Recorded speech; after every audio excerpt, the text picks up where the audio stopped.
You are making the world a better place by listening to the Joy of Living podcast. This is your guide to achieving a more purposeful, powerful, and positive life. Join Barry Shore in unlocking the best version of you and becoming happier, healthier, and wealthier. And now, here's your ambassador of joy, Barry Shore.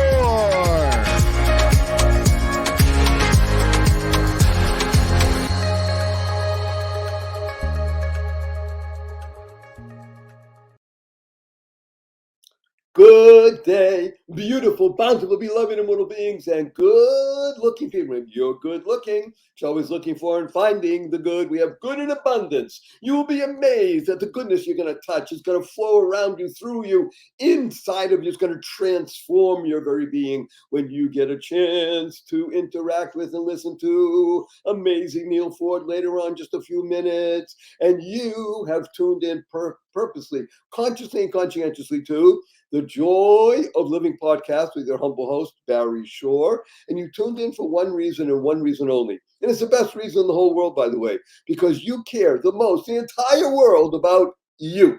You. And that's great, by the way, because when you become the best you make the world a better place. You build more bridges of harmony, create more joy, happiness, peace, and love. And you should know that at this very moment, you are being joined by 348,613 people around the world, all of whom care the most about themselves. Which is great, by the way, because when we start doing that and we reach out one person to another, we create potentially a tsunami of goodness in the world. And Lord knows we need it right now, right? A tsunami of goodness going through each and every one of us, reaching out. And you know that on this show, the reason you tuned in is because we discuss the three fundamentals of life. And when you follow these three fundamentals of life, you will be happier, healthier, and wealthier. Who doesn't want that? The three fundamentals are, of course, number one, life. Your life has purpose. And when you lead a purpose-driven life, number two happens. Now, in this case, good number two, you go MAD. Now, MAD is a wonderful acronym that stands for Make a Difference. You lead a purpose-driven life, you make a difference in the world. And the third fundamental is to uncover the power and the secrets of everyday words and terms. Simple example. Right now, this show is being carried over the internet throughout the entire world. Hundreds of thousands of people listening, and I'm just so deeply honored and touched that you do that, and you tell your family and friends about it, and therefore we all will have more than 365,000 people join when Neal comes on in just a few minutes.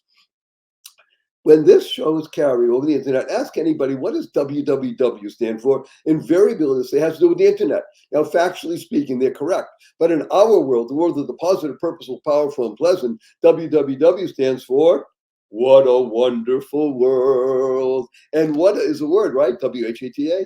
Now, of course, thank you to Louis Armstrong, Satchmo, for enabling that song to go viral and not just has touched tens of millions or hundreds of millions, but billions of people around the planet. And what do you do when you hear the opening bars of that song? What a wonderful world. What do you do right away? You can't help it. You smile. Now, smile is one of the most important words you can ever internalize, utilize, and leverage in your life, because smile stands for seeing miracles in life every day. Seeing miracles in life every day. Now, thank God I'm back doing in-person events and such. Just recently we had an event, no mask, lots of hugging. Maybe that's why I have the flu now. We had about 1,176 people in together, and I'm telling the story about Barry Shore and seeing miracles in life every day. And some people raise it and say, "Hey, Barry Shore, I've been up for hours where I haven't seen any miracles." And I asked them, "Are you here? Can you hear? Can you stand still? I can't do that. Can you walk? I can barely do that. Do you have water to drink? Do you have food to eat? You have a place to sleep? You have family, you have friends?" Every single one of those is a miracle. And what's the proof? Simple as proof. 1 million people didn't get out of bed this morning. You know why? They died. By definition, if you're watching, you're listening, you didn't. Therefore, you have an obligation to live life to the full. Let me tell you a quick story.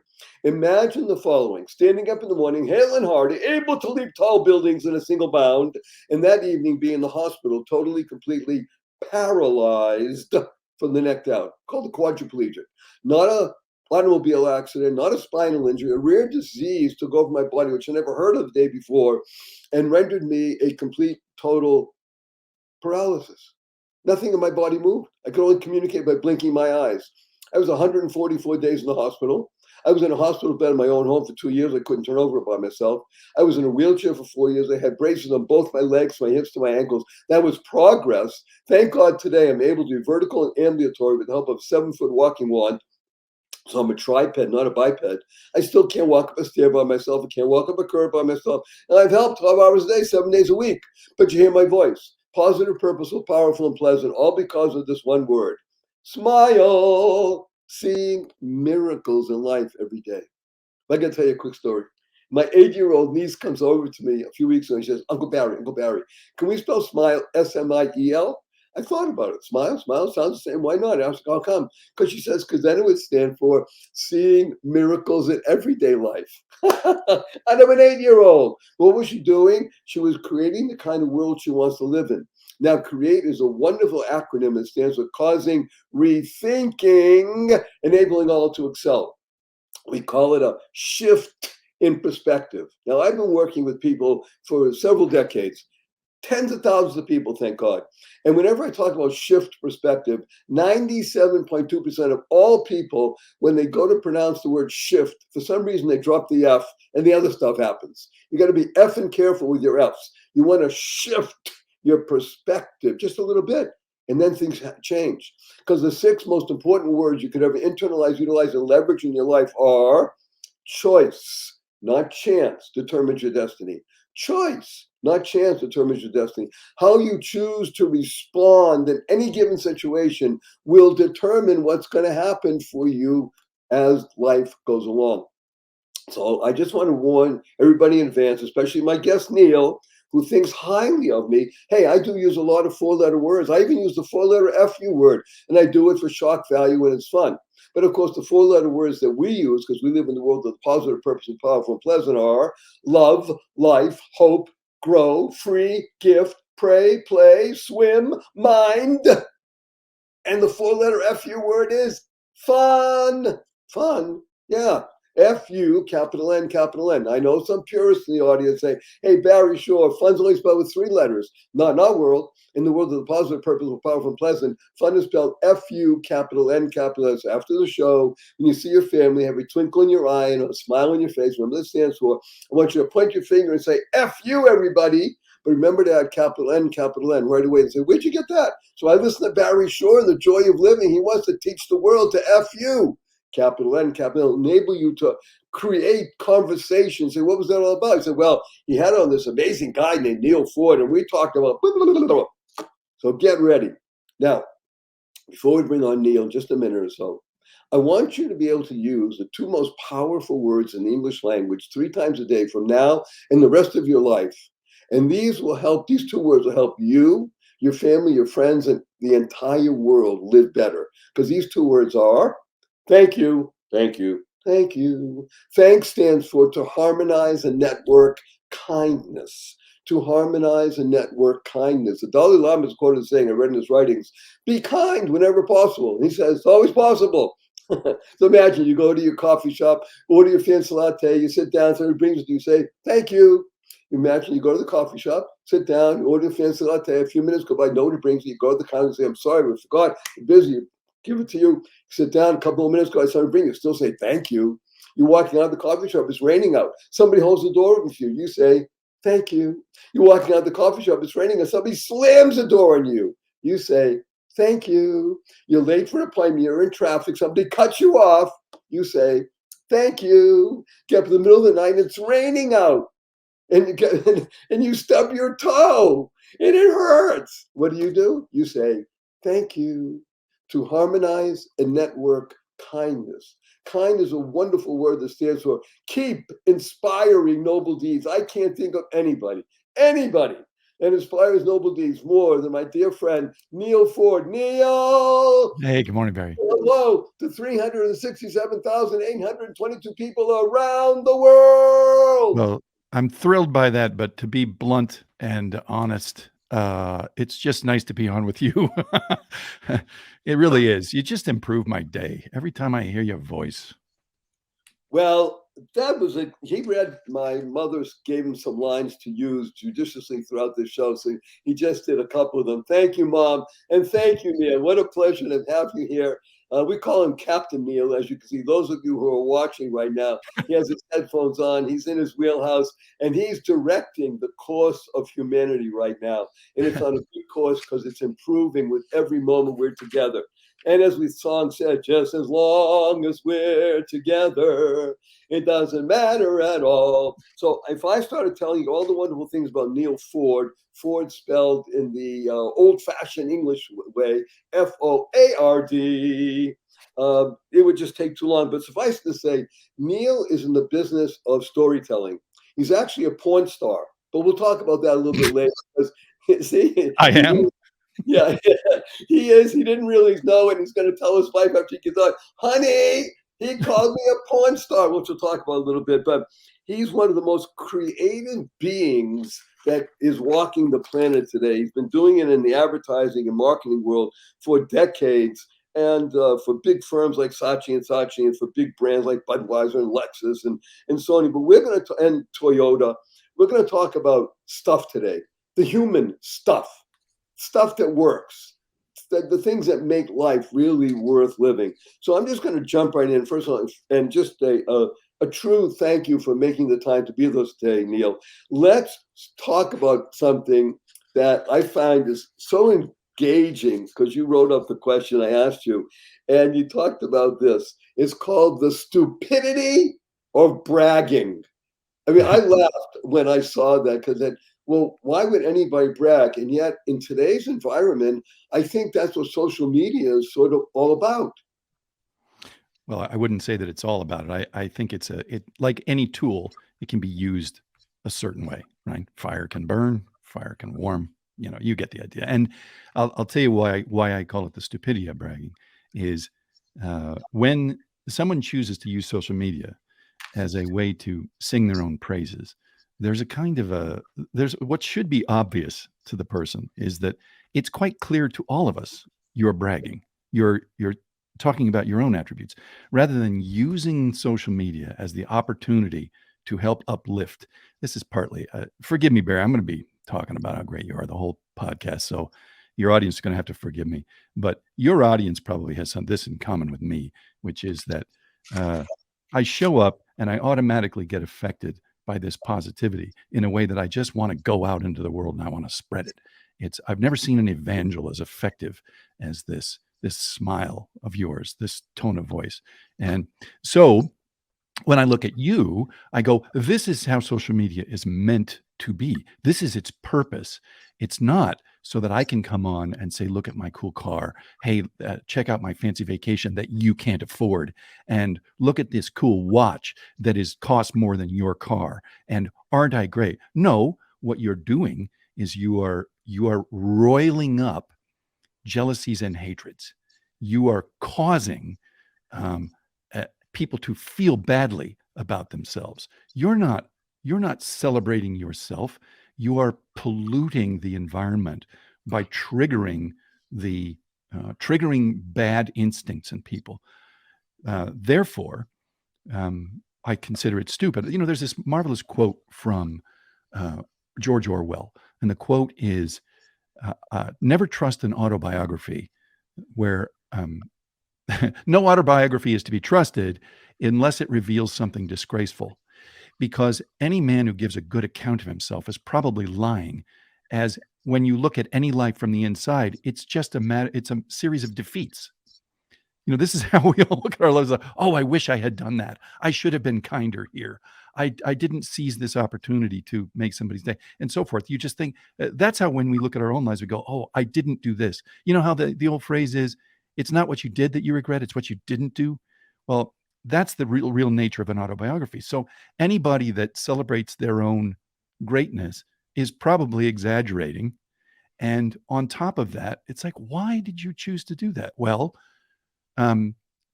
so I consider this a blind spot of anybody that goes out in the world and uses social media to do anything except try to celebrate our togetherness, to celebrate the fact that we're on our journey together. Nobody is intended to go through life alone, but so many people do that to themselves. You don't have to. You don't.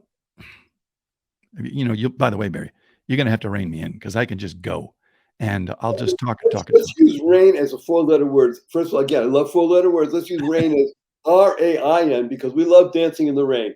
You and I are a pair. We like skipping and dancing in the rain. And I just want to share with people that you use 2 4-letter words, which I really find completely fascinating. One is the E word, and the other is not many people use it, royal. I loved how you say you're roiling up, ROIL, because royal has the word oil in it. So it's rolling oil. But the E word, envy, is one of the most remarkably powerful, destructive words in the world, unless and until it can be used, even it has a positive aspect. But I want to talk about 2 things that you mentioned. Number one, about joy.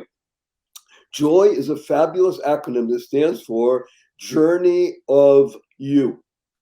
Journey of You. That's what this show is about, the Joy of Living podcast. We say this show is really about you. Neal's a great guy. Barry Shaw, pretty good. But this show is about you on your journey. And he used an amazing word, which is called ALONE. I just wrote actually a chapter in my latest book, which is called O Shift. And the ability to pronounce that F, because the word is mispronounced often. It's usually mispronounced as ALONE, alone. And really what we want to share with the world, both Neal and myself, is the word is all one. When you recognize the all oneness of us and what we do together, then everything gets lifted up. Every event in your life, the one that you wanted to do better and you didn't, you pick yourself up, you dust yourself off, and you start back over again, as long as you're ever striving forward and you're doing what Neal is advocating here, which is continue to go out and be the best you possible. What a pleasure, Neal Foard. Keep raining. Let's hear more of those raindrops. Well, the one thing that I've changed, I think, when I turned 50, and after this, I started to have a reorientation about what the purpose of the day was. And I started to look for chances to do small, nice things for people. So if I'm in line at Starbucks, and I have to confess, Barry, you probably do this too. As soon as you start looking for opportunities to be nice to people, they start presenting themselves like, wow, just there's all right. And what then happens is when you are wandering the earth looking for chances to improve somebody's day, there was a paradoxical thing that happened. I started to notice how much pain and that people were putting themselves through. Like, that term Karen, somebody who wants to speak to the manager because they're unsatisfied with their latte. And before I would have thought, oh, what a B. I would have just gone, oh, God. By the way, that's C-E-E, he means. But instead, what started to happen was I looked at them like somebody who was in pain, and they were doing it to themselves. They were caught, their frustration, their expressions of anger were like a flywheel that they couldn't stop. They'd revved it up, and now it was out of control. And so instead of thinking to myself, I would really like to put that person in their place, which would have been my typical road rage reaction, like anybody else, I started to look for, is there a way that I can ease that pain? Is it, what could I say that would take them down and make them not feel embarrassed by their behavior, but rather reflect on their behavior? And that was the great kindness of all the kindnesses. It wasn't so much the people that deserve it, because they know they deserve it. When you do something little and nice for them, it's the people that don't think they deserve it, but you show them a kindness and try to pull them off of that ratchet of escalating conflict. And some people take the bait and some people don't.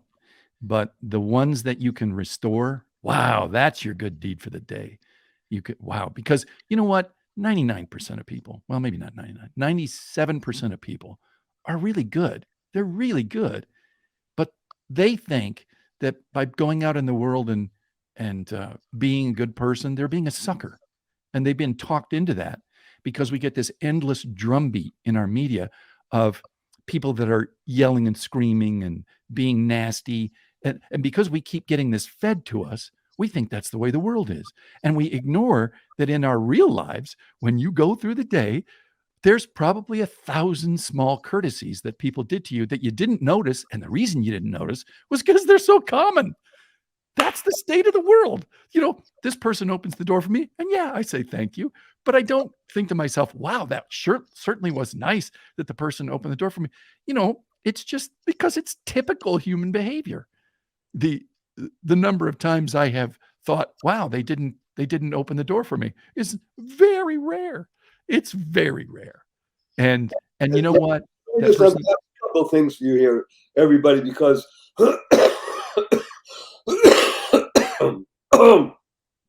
pardon me, and thank you. As I mentioned when I introduced Neal, I said he's kind, and he's emphasizing it right now. He keeps inspiring noble deeds.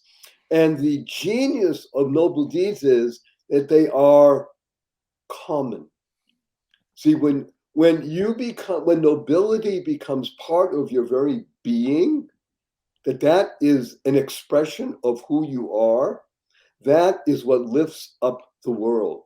And the reason I'm so happy, I'm just really happy, openly happy. That's called OH, openly happy. I'm openly happy that Neal's here because he's so articulate in making us aware that those things that you consider to be commonplace may not be so. And yet when you internalize and make them part of your commonplace world, you become noble.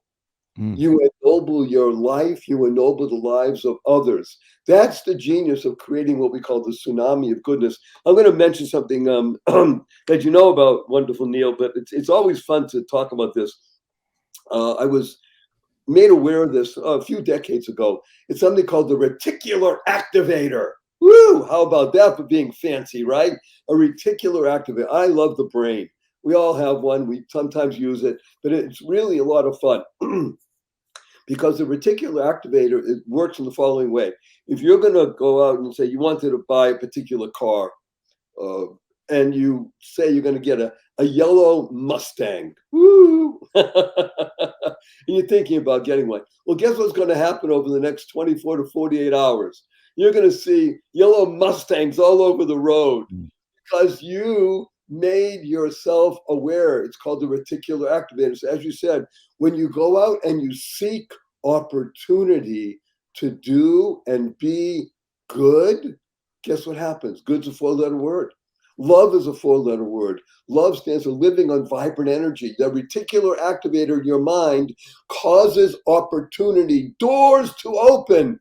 Whether you're opening a door for somebody, you are sharing food with somebody, you're paying for somebody that needed money for something, or just the ability to say, you know something, I really appreciate you. So I love working with and speaking with Neal Foard. So let's go back to your point here about the stupidity of bragging, because basically what it does is it creates the opposite of kindness in the world.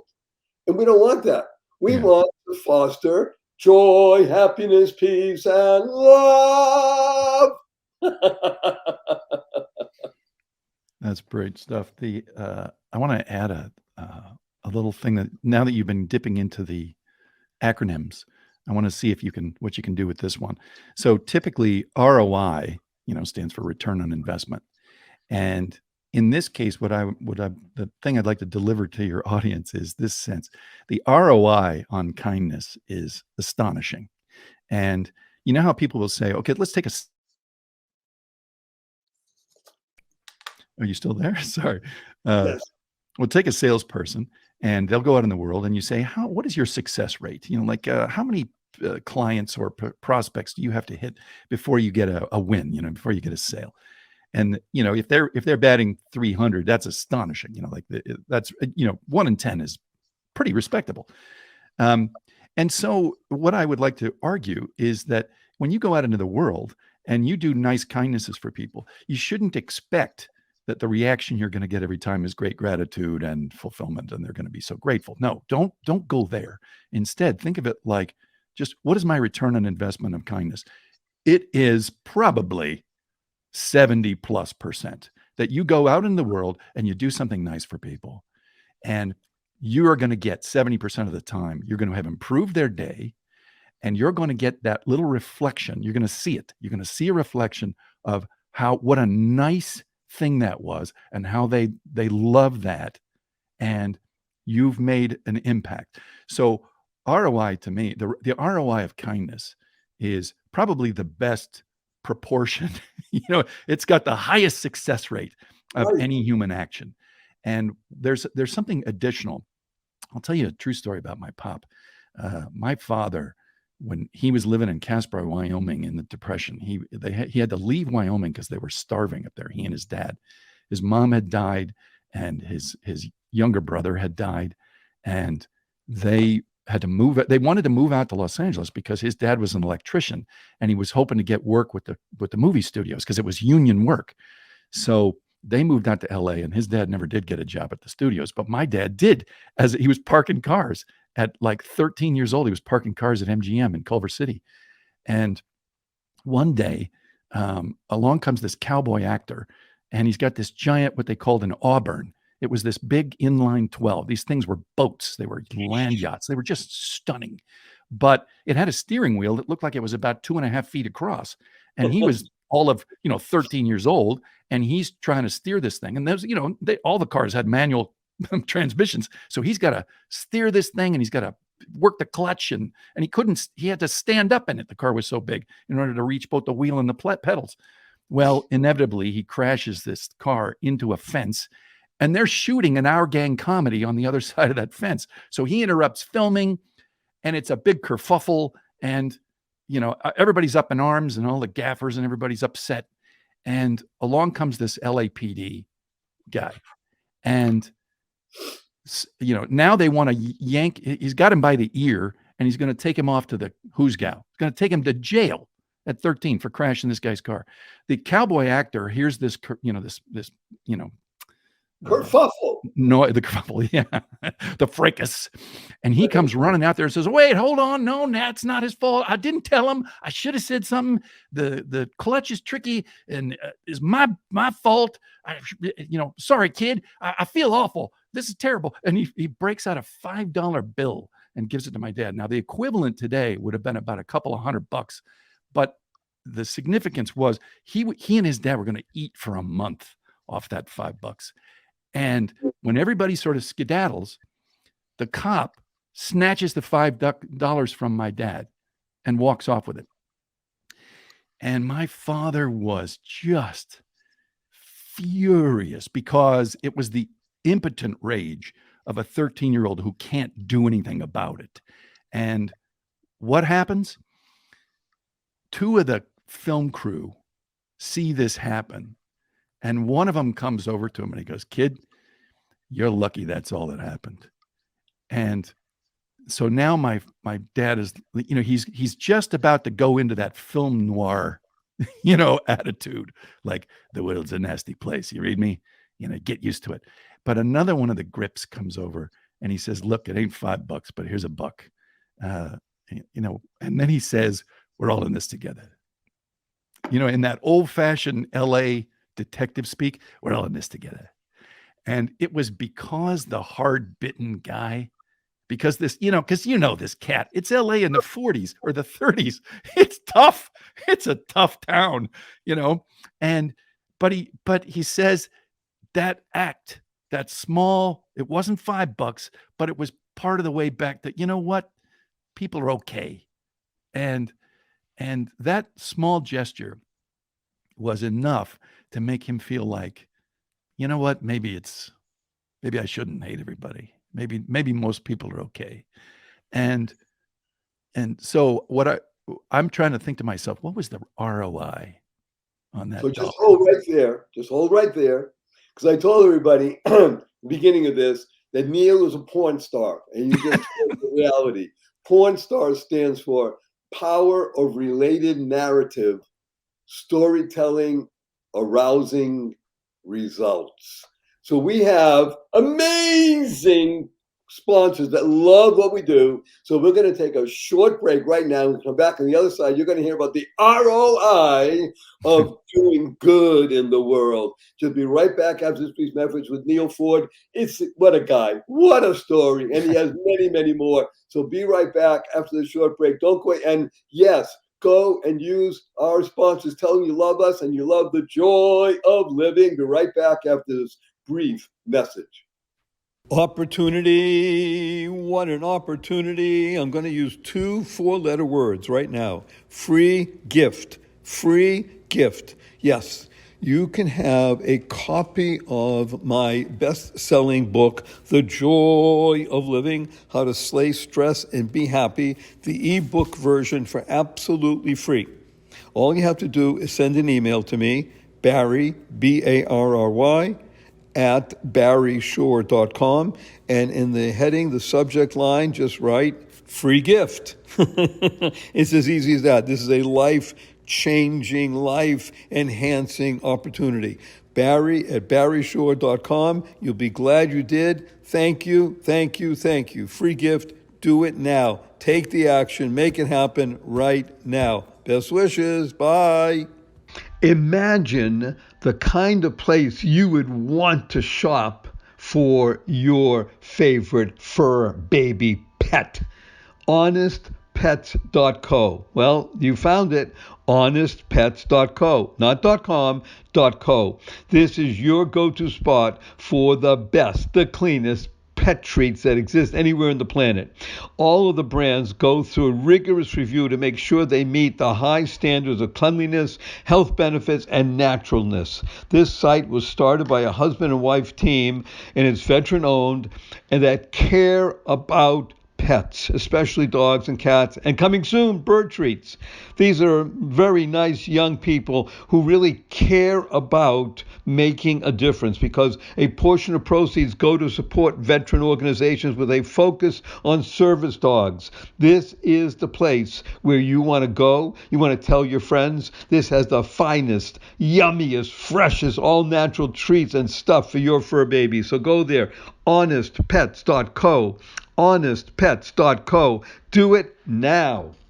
Good day, beautiful, bountiful, beloved immortal beings, and good-looking people. If you're good-looking, show is looking for and finding the good. Our cup runneth over with good. His name is Neal Foard. He doesn't really know it before we told him. He's a porn star. And he's also talking, he's a banker. He's talking about ROI, the ROI on the greatest investment you could ever make, which is you being kind to you by being kind with the universe. So welcome back, wonderful Neal. Tell us more about what it means to be kind. What's the ROI? And what a great interpretation of understanding that the return on investment of kindness is over 70%. Woo!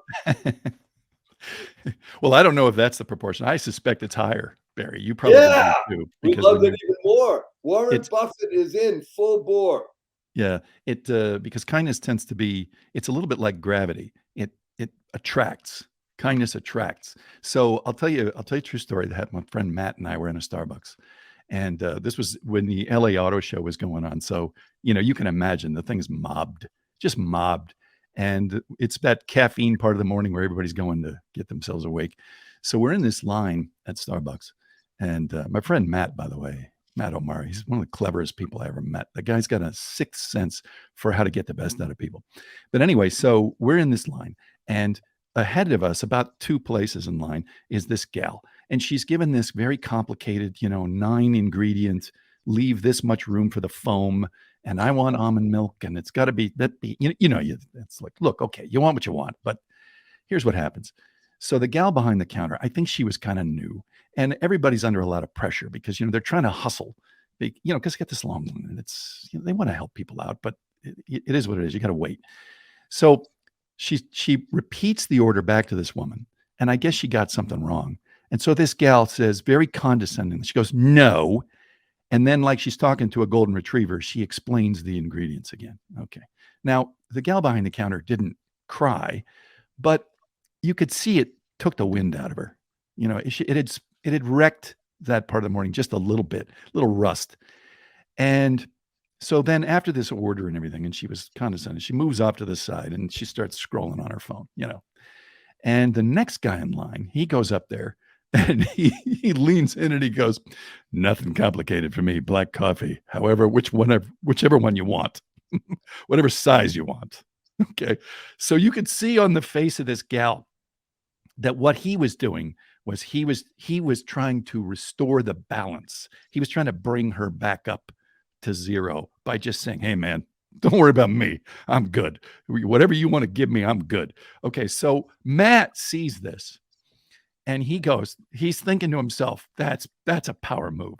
So what he does is he says to me, loud enough for the people behind us to hear, he goes, "Look, I know you like those complicated drinks, but for today, do me a favor, okay? It's black coffees for both of us." Okay. So Matt knows I never ever order anything except a black coffee. Like it's just something I picked up from my father-in-law. I loved him so much. I just wanted to do everything like him, right? He was a black coffee guy. So Matt knows I don't order anything. So he wasn't saying it to me. He was saying it for the people behind us, right? He wanted them to hear that. So we go up and we go, "Black coffees," whatever size. And she goes, "Oh, so then we go in and she pours us the coffees because, sometimes they'd wait in the line, but other times they just hand it to you. So she hands us the coffees and Matt very ostentatiously takes a big whiff and he goes, "Ah, perfect." And then he moves to the next, right? So we're now moving over. Then the guys behind us, they come in and they go, "Black coffees," right? So she sees, oh, this is a thing now. And then they get the coffees and they go, "Perfect." And now it starts this kind of momentum and everybody's doing it. And not only that, but even people that weren't there for the inciting incident, they're doing it just because it's funny and it's fun. Right. And so this gal, all those other baristas that were normally at work on the fancy drinks are just sitting on their heels watching while she's just pouring the black coffees. So finally what happens is that the gal who started this whole thing with her fancy pants coffee, she gets her coffee and she's been hearing this perfect, right? And she knows what's up. So she goes back to the original barista and and very softly, you can tell what she's doing. She's saying, "Hey, I'm sorry. I shouldn't have been short with you."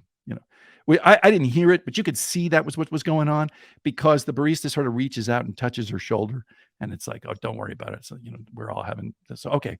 So as this gal is walking out, my friend Matt lifts up his coffee like a toast to the gal. And he mouths, "Perfect," as she's walking out. And it was amazing. Okay. So here's my point. What was the ROI on that?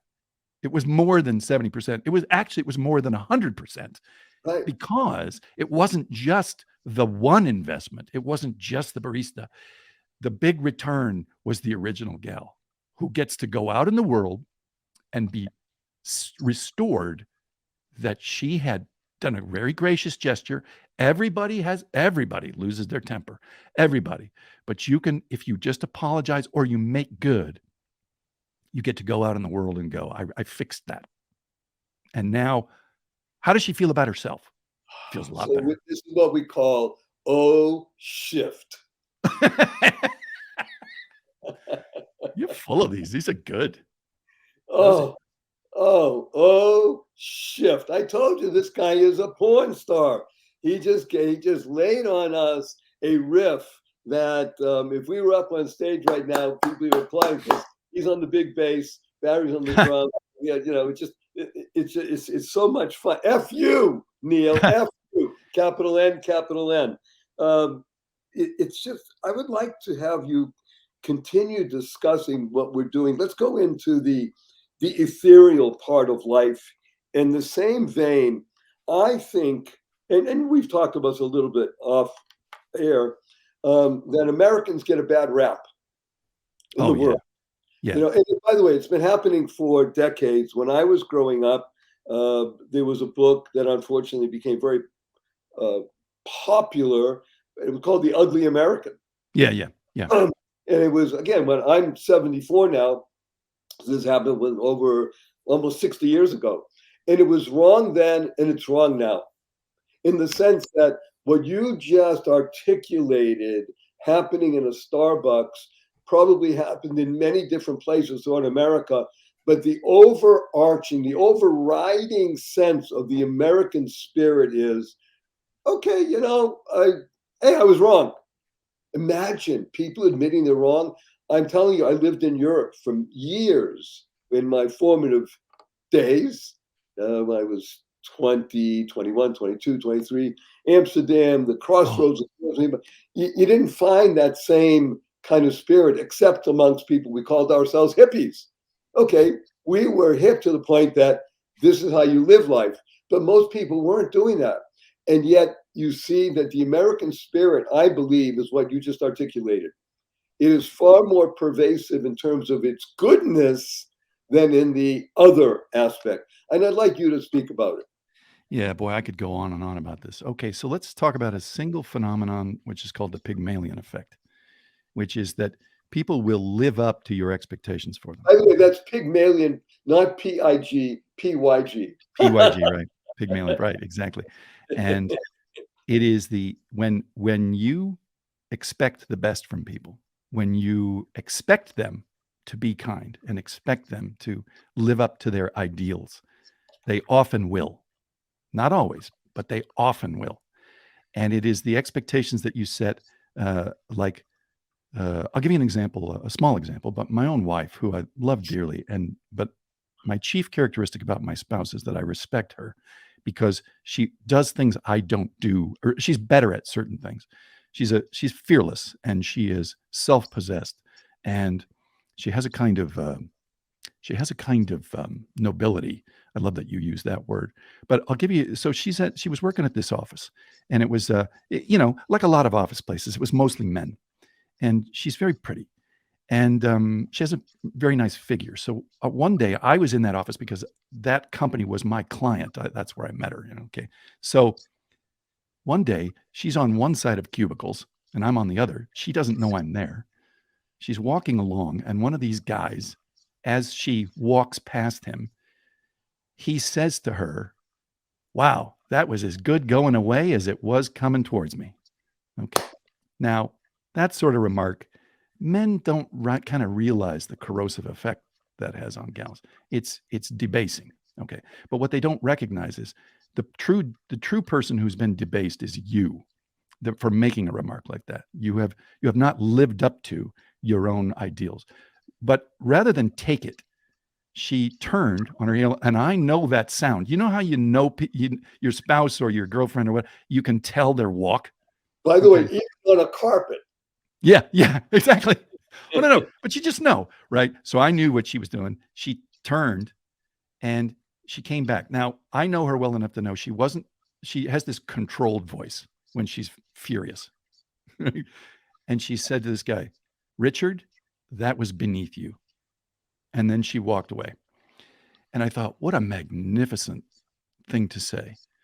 Because she wasn't bitching at him or getting up in his grill about like, I'll lights out on you, or, I'm going to go to HR. What she said was, "I expected better from you." Now, what is going to be his reaction? He can go one of two ways.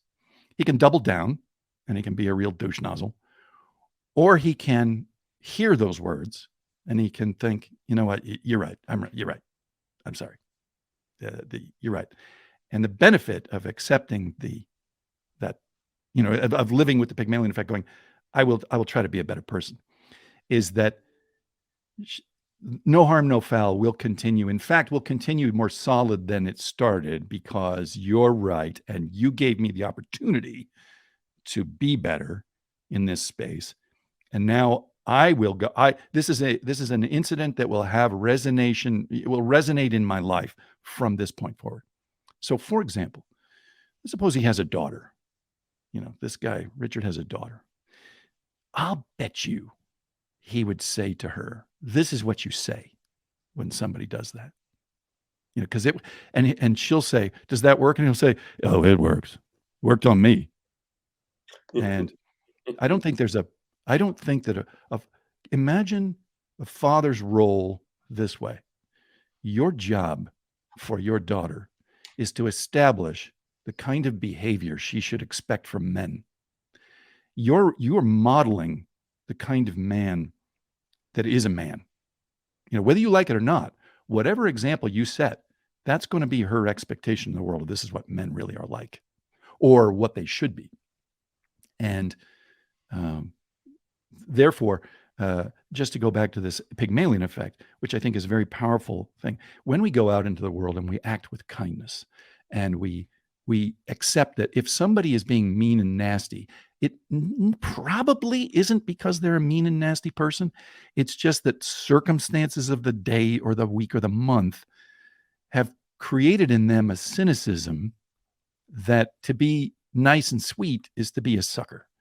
And if you give them the opposite evidence, if you treat them with a little understanding, and you say, look, hey, look, I know you're upset. I really do.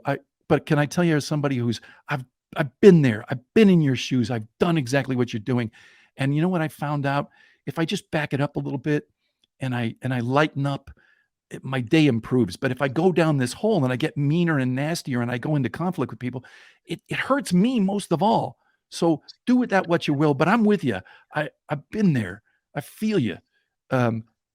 You've given them the chance for this Pygmalion effect to take effect. You've given them an opportunity that they can come back to being human again.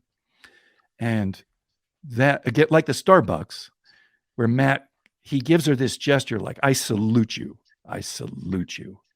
That is going to, I wouldn't be a bit surprised if this gal is out there in the world and she hears this. She's going to recognize you're not a bad person. And we never thought you were. We were just trying to do a favor to the person who was a server and, is just trying to help all of us. And we're just restoring human. Let me riff on that in the sense that I think this is part and parcel of not to think. I know I've experienced it throughout my decades as an American. This is an American attribute. Even the Pygmalion effect, of course, very famous, My Fair Lady and British and such like that. But it's very American because we are a society, a great equalizer. And we equalize on the upside. Then, for instance, you mentioned about earlier in the show about if you can hit 3 out of 10, you're a star. Ted Williams. I got to see Ted Williams play one of his last games. Oh, man. It's Fenway Park. I was 12 years old. Yeah, He was not just legend. He was Ted Williams. Yeah. But the point is, he hit 400, and that was beyond understanding. Yeah, that was beyond human. Yeah. A 333 slugger was big time. Oh, yeah. And that's how I see the American spirit. We can pick ourselves up and help others. I call it restoring health. Health stands for helping everyone achieve life through happiness. The American experience, the American experiment is rooted in happiness.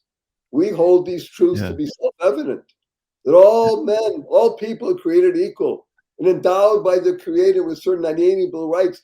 Chief among these are the ability to pursue happiness for oneself and therefore as a conduit for others. I call it being a cog. Neal, sometimes people think of a cog as a small, insignificant piece in a big machine, right? Well, a cog stands for a channel of goodness, a child of God. You have to recognize that cog, without that cog, that machine doesn't work. Oh, yeah, for one of them. Yeah. All part and parcel of that great machine called life. Barry, you lived overseas. I did too. I lived for a couple of years in Hong Kong, and I think it's incumbent on an American to go out and live elsewhere for a time, because you learn two things. You learn the things that other parts of the world do better, but you also have certain parts of your own faith in your countrymen that get restored or amplified. And when I was in Hong Kong, the Hong Kong Standard, which was one of the newspapers there, they did a survey in Southeast Asia among the expats and among the Chinese and Malays and so forth. And it was, who are the best lovers by nationality? And you would probably guess, as I anticipated, they were going to go, oh, the Italians are the great lovers. Oh, the French are the great lovers. No, no, no, no. In fact, I think the Italians scored after the Germans, but the big surprise, and by the way, I think there were 13 nationalities listed. No, 26. There were 26 nationalities listed, tied for first, the best lovers, Australians and Americans. Okay. And there was a reason they tied, but they tied for different reasons. And the reason the Aussies were regarded as such great lovers is they were, quote, up for anything, unquote.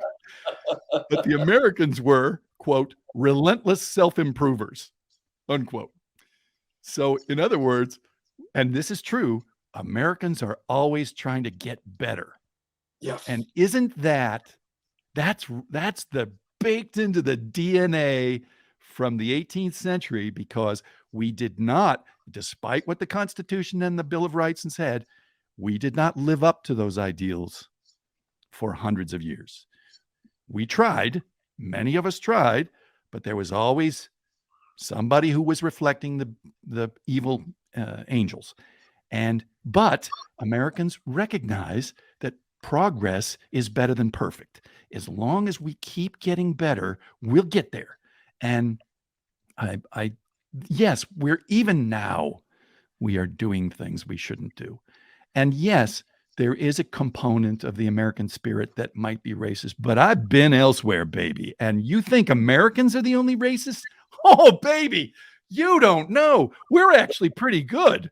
I mean, for real, most of us are pretty good. And you get out in other parts of the world, you go, dang, these people are straight up racists. Holy mackerel.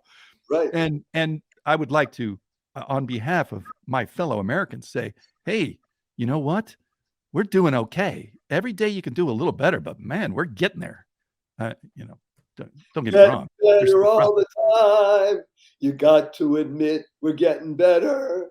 Getting better since you've been mine. And by the way, it's an interesting perspective to understand getting better, self-improvement, not getting the better of someone else. Oh, yeah, it's for real. About us. This is really critical.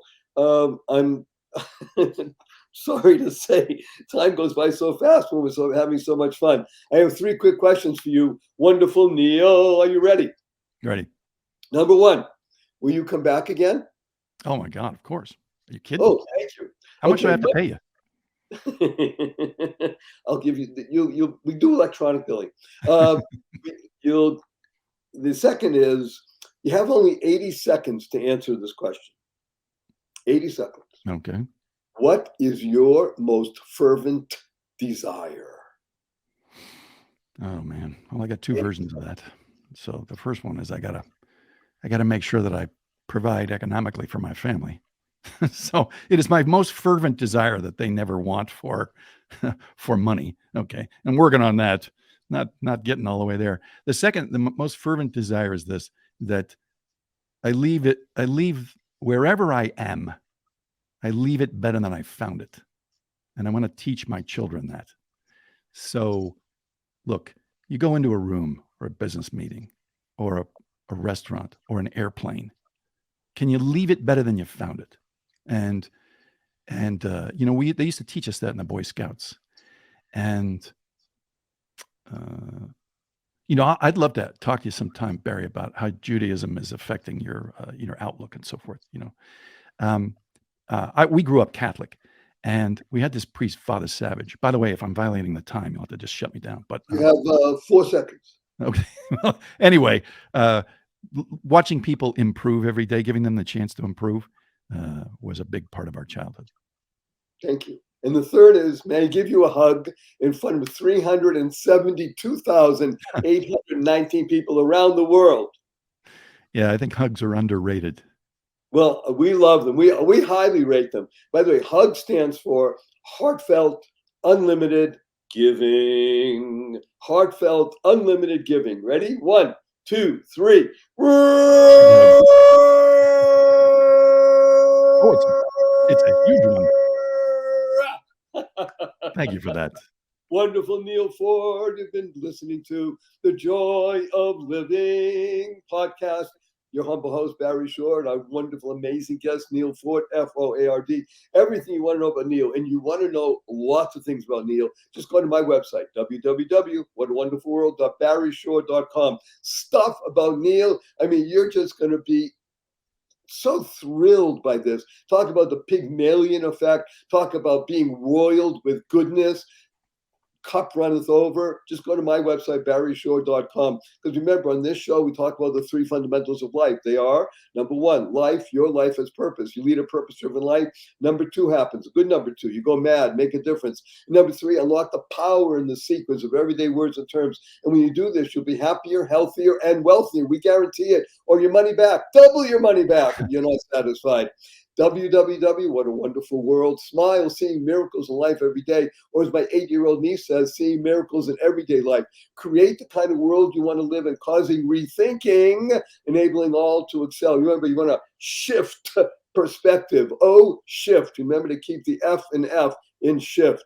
And use the 6 most important words that will make you happier, healthier, wealthier. Choice, not chance, determines your destiny. Use 4-letter words. But remember that we use 4-letter words because we live in the world of the positive, purposeful, powerful, and pleasant. Love, life, hope, free, grow, play, pray, swim, mind, and tell the world to F you. Capital N, capital N. So after the show, when you see your family and friends, you have a smile on your face, twinkle in your eye. F you, everybody. Where'd you get that? Just the joy of living. And tell everybody. Share with your family and friends. Share this with 5 people. So we'll have over 1.5 million people feeling the energy, the power of this porn star, Neal Foard.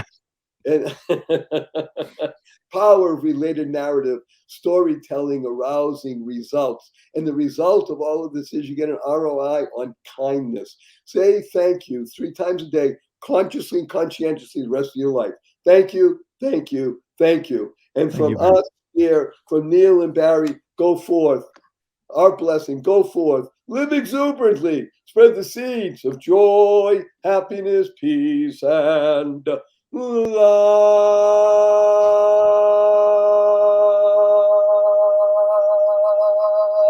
Go mad. Go make a difference.